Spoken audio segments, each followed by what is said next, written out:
Insert the plug, please.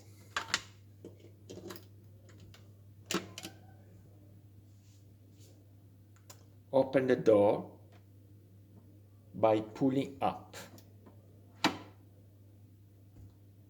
Take the old capsule, if exists. Insert the new one, and close, insert and close the door. Wait for the flashing red light to become stable. Adjust the length of the coffee by rotation. This is short coffee.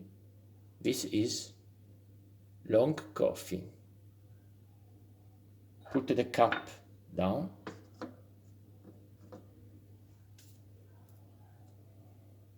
And push the button here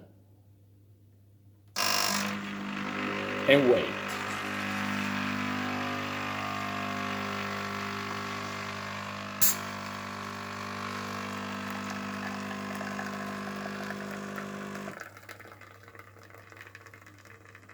Yeah.